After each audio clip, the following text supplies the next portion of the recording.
I got a message through to Fleet Command.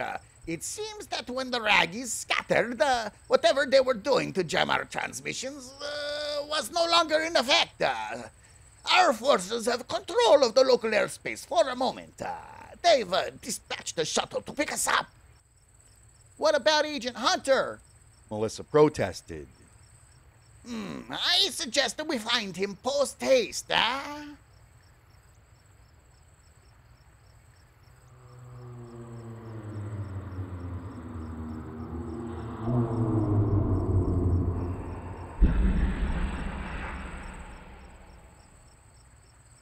The shuttle arrived about 5 minutes later, retrieving most of the platoon and the unconscious Ragnosians. Captain Denethrill and 5 of his best officers stayed behind to help Melissa locate Jack, and of course they were stuck with Aiden too. Denethrill had suggested that they let the shuttle crew take Aiden, but Melissa was not willing to let him out of her sight.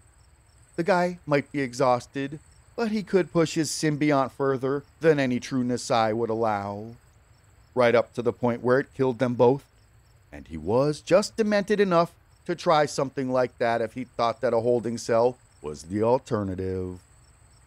Aiden walked with an assault rifle pressed against the small of his back, and Doran Higson was the man with his finger on the trigger.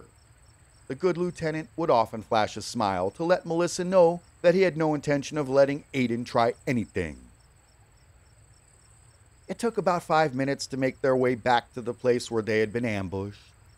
Another 10 to follow the trail of fresh footprints to the place where Jack had made his stand.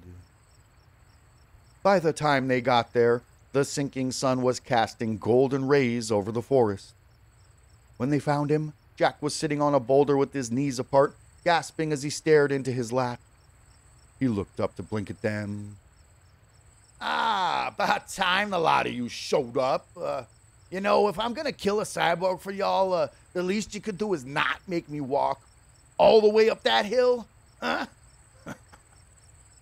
The corpse of the ZRO was stretched out at his feet with a knife sticking out of its forehead, silver blood flaking around the wound. It stared lifelessly at the heavens.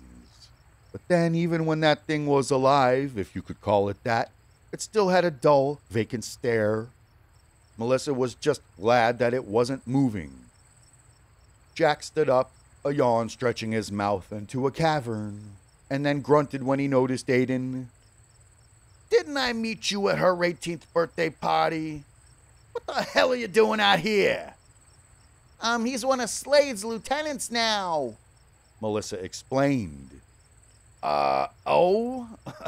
And here I thought it was just the machismo bullshit of an untrained doofus charging into the war zone to impress his girlfriend. Thanks for making it so much worse. Aiden stood tall and proud with his head held high. You would never have guessed that he had a gun barrel poking him in the back. Joke while you can't, Hunter. When the Anzari burn this galaxy to ash, I'll be anointed as one of their servants. And you'll be dust.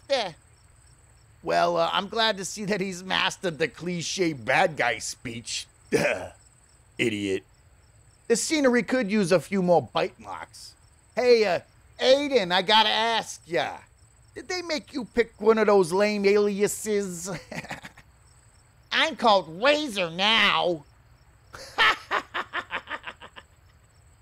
Covering his mouth with one hand, Jack shut his eyes and tittered away. It was almost enough to make Melissa forget that they were in a war zone. Seriously? Ow! Razor? What? Was double-bladed lightsaber boy taken? Ow! Your mother.